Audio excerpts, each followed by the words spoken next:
Binge Audio. Préparé avec amour et fait avec amour.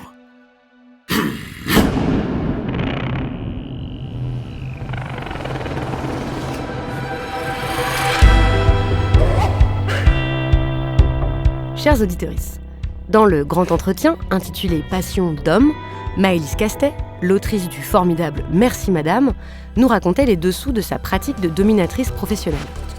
Je vous l'ai dit, elle est également sexologue. Dans son cabinet, elle rencontre des centaines d'hommes et de femmes seuls et puis des couples depuis des années. Elle en sait des choses sur ce qui gêne, qui peine, qui entrave et qui fait souffrir dans la sexualité hétéro-contemporaine. Alors je lui ai demandé les faits et les analyses les plus saillantes qu'elle retient de son activité. Qu'est-ce qu'elle aimerait que nous sachions tous sur le désir, le plaisir et la sexualité ? Les couilles sur la table, petit bonus de l'épisode 80. Il y a une grande confusion entre ce que c'est qu'une autosexualité masturbatoire, enfin notamment pour les mecs, une grande difficulté à se rendre compte que la sexualité qu'on a tout seul, elle peut permettre de gérer tout un tas de choses de type ennui, stress, fatigue, douleur, auquel ne devrait pas servir la sexualité à deux. Et ça, c'est très compliqué parce que mon impression, c'est plutôt que les mecs, ils se masturbent à l'adolescence plus que les femmes, ils consomment des pornos, ils jouissent à chaque fois qu'ils se masturbent. Et donc, pour eux, l'association entre stimulation sexuelle et éjaculation, pour eux, c'est la même chose, en fait. Ça va ensemble. Ils n'ont jamais pensé que ça pouvait être l'un sans l'autre, qu'on pouvait peut-être avoir du plaisir et pas forcément aller jusqu'à la résolution des tensions sexuelles. Et donc, quand ils arrivent avec une nana, ils se masturbent dans leur meuf, quoi. Ils font la même chose. Typiquement, le genre de mec que vous voyez, à quoi il ressemble, quel est son problème ? Alors, il y a plusieurs profils aussi.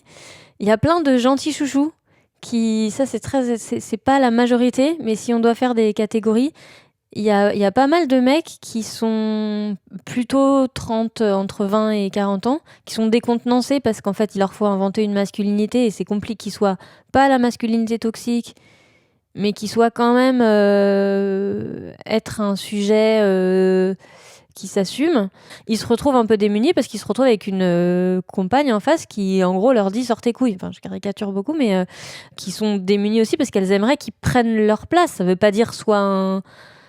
Ça, on l'entend souvent, ça c'est un méga cliché, quoi. On dit, même vous racontez que dans le livre, quand vous avez été en formation de sexologie, il y a un sexologue reconnu qui vous formait, qui a dit, en faisant rire toute la salle, qu'en fait, ce que les femmes voulaient, c'était un bon gros mec à l'ancienne, qui les prenne sans poser de questions, brutalement, et que vraiment l'horreur du sommet de l'horreur, c'était les hommes efféminés, les hommes qui sont dévirilisés, etc. Et qu'ils voient bien que ça donne des catastrophes au niveau sexuel et que il faut revenir à un ordre du genre bien hétéronormé, là, avec les mecs forts et les meufs soumises, et puis voilà. Mais alors, c'est très drôle parce que moi, je n'ai jamais eu ça. L'anecdote que je raconte, j'avais pas encore de patientèle. En fait, quand je dis porte tes couilles, c'est parce que ils étaient déjà allés voir un autre sexologue et que le sexologue avait dit ça au gars.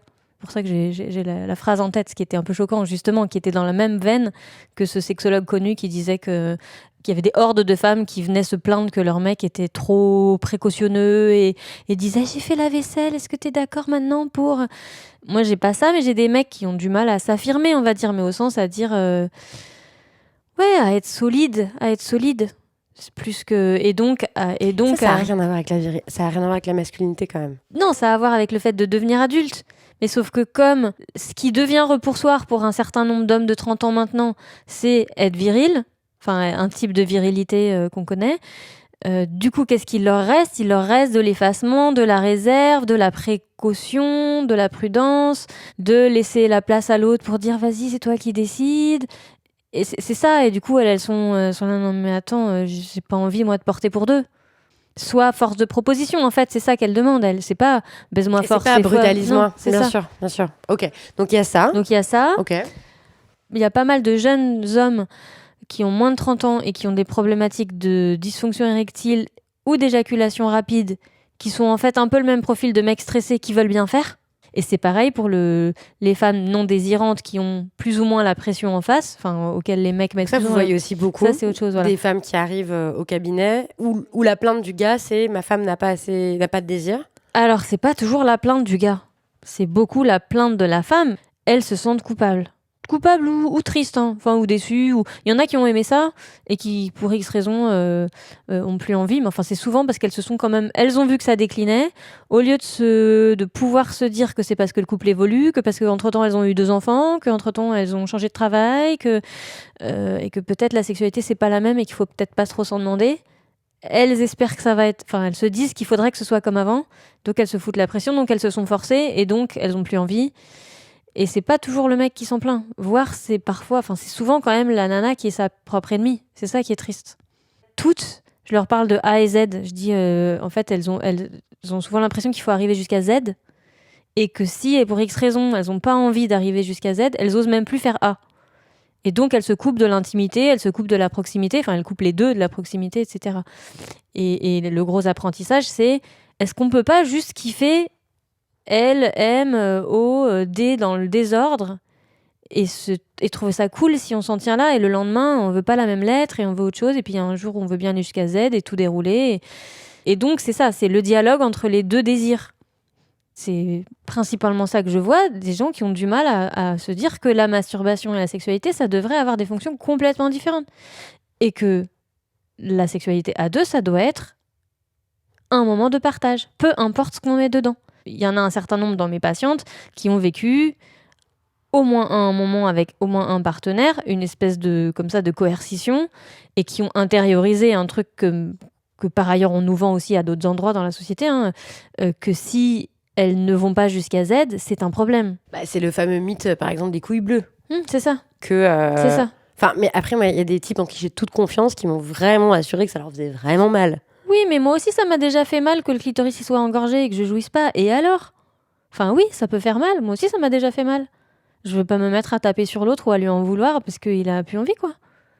On apprend à gérer sa frustration. Et donc vous dites que beaucoup d'hommes cis-hétéros n'ont pas appris à gérer leur frustration ?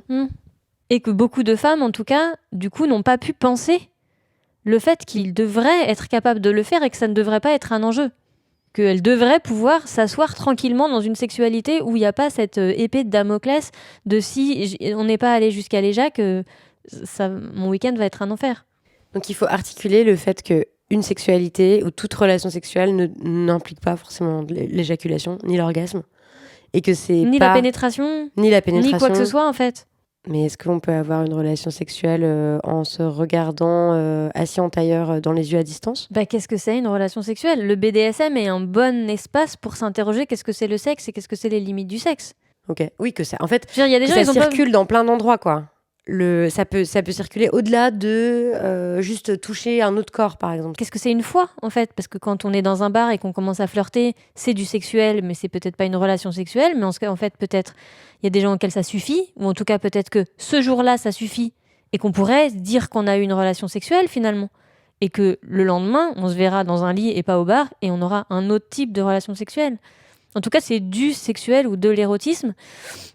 Et que les gens seraient bien qu'ils comprennent que justement il n'y a pas besoin à chaque fois d'appeler ça une relation sexuelle, qu'on pourrait dire on a un échange intime, ou je sais pas, faudrait peut-être appeler ça autrement, on a un rapprochement physique, on a un moment d'intimité, moi j'aime bien appeler ça comme ça, et que parfois c'est cool, quoi. Je veux dire, quand on a 3 enfants, des tafs, des machins, les gens ils s'en demandent tellement trop. Ça peut être bien une fois que ça dure 2 heures, une fois j'ai envie de m'endormir et tu me pénètres très lentement et je m'endors comme ça, une autre fois on va juste se faire un massage, ou pas juste même, on va se faire un super grand massage et je vais te masser avec mes mains, mes pieds, mes genoux, mon front. Oui, qu'il y ait plein de trucs, il n'y a pas juste le monter dans un train de c'est parti, quoi. En fait, de A à Z, on a commencé à s'embrasser, donc ça veut dire qu'il faut aller jusqu'à l'éjaculation de monsieur, quoi. Tout ce qui est chouette, on le prend et on essaye de le mettre dans plein de variantes différentes. C'est ça qui fait qu'on s'ennuie pas, c'est ça qui fait que ça reste un jeu. Je pense que les femmes entrent dans leur sexualité relationnelle, du coup, en n'ayant souvent pas eu de sexualité masturbatoire, donc elles connaissent pas leur corps. Elles ont des représentations négatives sur la sexualité.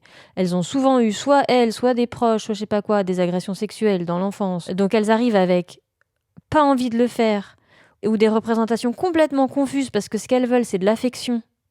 ou justement de la proximité ou une marque d'estime. Oui, c'est ça, ou une reconnaissance, ou une validation, ou tout un tas de mauvaises raisons, pas forcément mauvaises raisons, mais en tout cas de mauvaises raisons d'accepter de faire du sexe alors que c'est pas ça que tu vas chercher et que on t'a pas expliqué que tu pourrais avoir l'un sans l'autre. Et que du coup, ces nanas, elles apprennent à désirer être désirées, c'est le seul truc qui les fait mouiller. Sauf qu'au bout d'un moment, ça leur suffit plus, et donc à 35, 40, 45, ça craque, et elles disent « je veux plus ». Qu'est-ce que c'est une sexualité mature ? C'est une sexualité où on est au clair avec ce qui est bon pour nous, ce qui ne l'est pas. Où on est capable de dire un oui franc, sinon on n'est pas vraiment capable de dire non. Et où on dialogue. Moi, je suis pro Manon Garcia. C'est vraiment ça mon idée de la sexualité. C'est effectivement rendre sexy... Donc, la conversation des sexes. Oui, c'est ça. C'est rendre sexy le fait d'en parler. Quel genre de dispositif et quel genre de protocole vous leur faites suivre en général ? Alors, le plus grand cadeau que m'ont fait mes études de sexologie, c'est de me faire découvrir ce couple de sexologues qui s'appelle Masters & Johnson. Ils ont développé un protocole qui s'appelle le Sunset Focus. Donc de se concentrer sur les sensations. Et donc en fait, ça commence par on fait comme si on se connaissait pas. On va arrêter de faire ce qu'on sait faire ou qu'on croit qu'il faut faire parce que manifestement, on le fait pas bien ou c'est pas ça qu'il faut faire. Et on va inventer nous-mêmes nos propres jeux.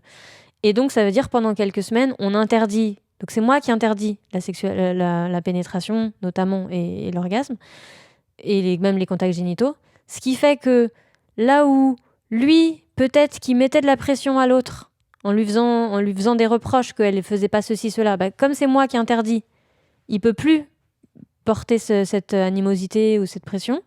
Elle, comme c'est moi qui interdis, elle peut pas se sentir coupable et se forcer. Donc elle peut observer que oh là là, il a pas les couilles qui explosent, il tient 2 semaines et il a l'air d'être content d'être là, et que petit à petit comme ça elle se réapprivoise, que le désir fasse réapprivoiser. Et donc ça demande du temps. Donc on se voit plusieurs fois par semaine et on s'y tient. Et le couple se voit. Le couple se voit et fait des trucs. Donc je leur explique comment ils peuvent se toucher, justement, explorer et tapoter et tirer, masser toutes les zones du corps. Et après, plus tard, on étend la même créativité, entre guillemets, la même démarche exploratoire aussi aux zones génitales. Et donc c'est cette idée que ma vulve ou mon pénis est une chose que je découvre et dont je fais un usage à chaque fois différent et pas je performe un truc que je crois qu'il faut faire. Est-ce qu'il y a quelque chose dont vous aimeriez que tous les hommes se rendent compte ? Une expérience ou une pratique que vous conseilleriez à tout le monde ? Vous aimeriez que plus de gens fassent ? Je conseille d'explorer ce que ça fait de pouvoir avoir une interaction sexuelle joyeuse, qui est joyeuse malgré le fait qu'on n'a pas éjaculé. C'est-à-dire de se dire, tiens, et si ma balade n'allait pas jusqu'au phare ? Et si on s'arrêtait à mi-chemin pour voir ce que ça fait ?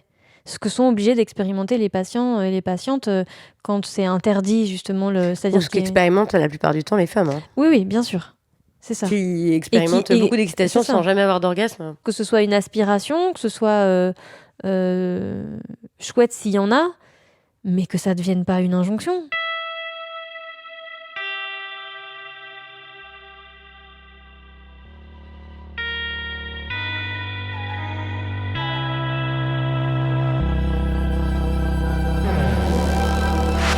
Merci à Maëlys Castet, je rappelle le titre de son livre « Merci Madame », que j'ai trouvé formidable, drôle, original, bien écrit, et il devrait, à mon avis, faire partie de toutes les bibliothèques et librairies féministes francophones.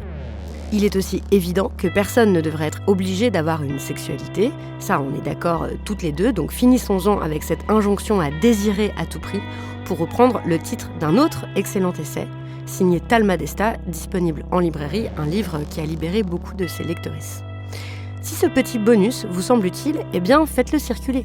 Il est disponible sur toutes les plateformes d'écoute. Il a été monté par Naomi Titi, productrice de l'émission, enregistré et mixé par Paul Berthiaud. Et Les Couilles sur la table, c'est un podcast de Binge Audio.